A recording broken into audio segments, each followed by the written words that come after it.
बच्चों नमस्कार। क्लास 7 के साइंस की इस क्लास में आपका स्वागत करता हूं। आज मैं difference between aerobic and anaerobic respiration, breathing in other animals, cellular respiration, respiration in water, इसके बारे में अच्छी तरह से डिस्कस करेंगे। आइए चलिए शुरू करते हैं। Difference between aerobic and anaerobic respiration.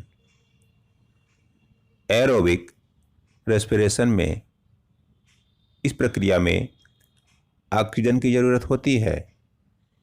Anaerobic में ऑक्सीजन की ज़रूरत नहीं होती है। एरोबिक रिएक्शन में लिविंग ऑर्गेनिज्म में एनर्जी अधिक मात्रा में प्राप्त होती है।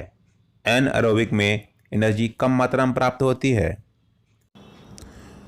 मनुष्य और अन्य दूसरे जानवर एरोबिक रेस्पिरेशन लेते हैं।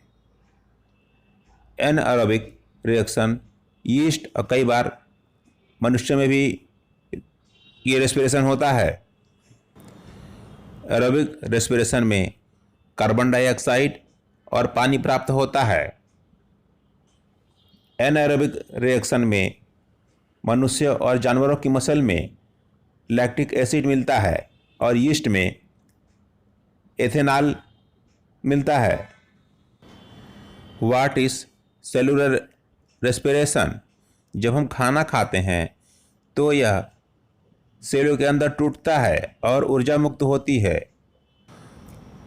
सभी लिविंग ऑर्गेनिज्म में इसी प्रकार का सेलुलर रेस्पिरेशन होता है।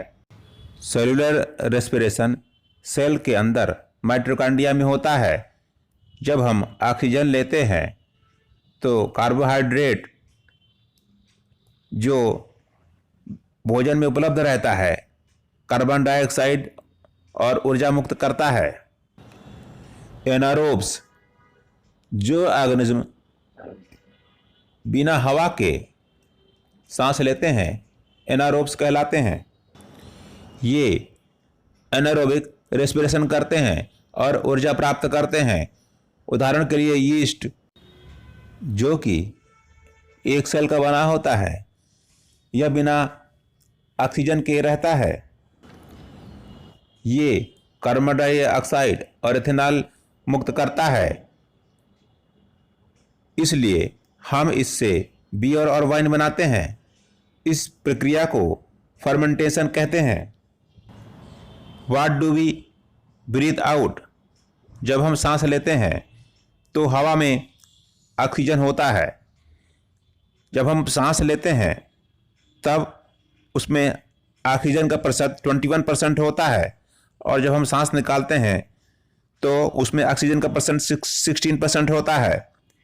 कार्बन डाइऑक्साइड का जब हम इनहेल करते हैं तो 0.03% होता है और जब एक्सहेल करते हैं माने बाहर निकालते हैं तो उसमें कार्बन डाइऑक्साइड का परसेंट 4% होता है।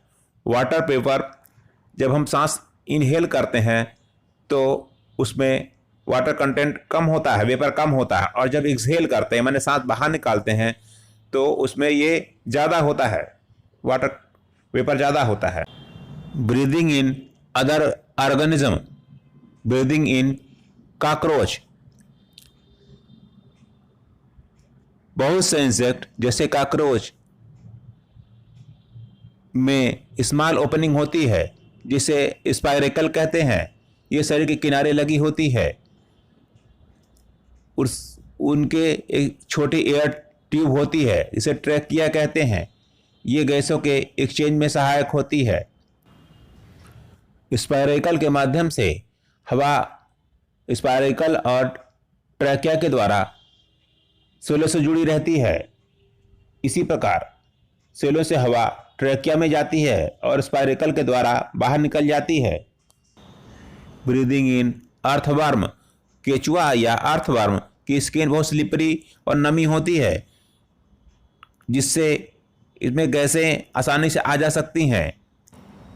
इसी प्रकार मेढक की स्किन बहुत स्लिपरी और नमी युक्त होती है। साथ में मेढक के लंग्स भी होते हैं।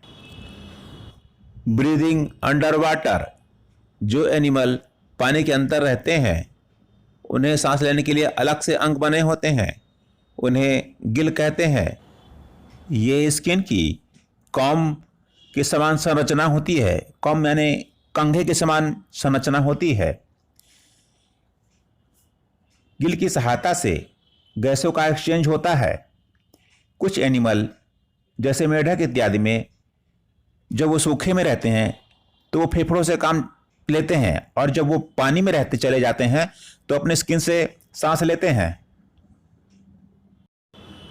नेक्स्ट वीडियो में हम एनारोबिक रेस्पिरेशन और रेस्पिरेशन इन प्लांट के बारे में पढ़ेंगे। अगर आपको हमारा चैनल अच्छा लगा हो तो हमें लाइक, सब्सक्राइब और शेयर जरूर करिए। साथ में घंटी वाला आइकन जरूर दबाइए। Thank you.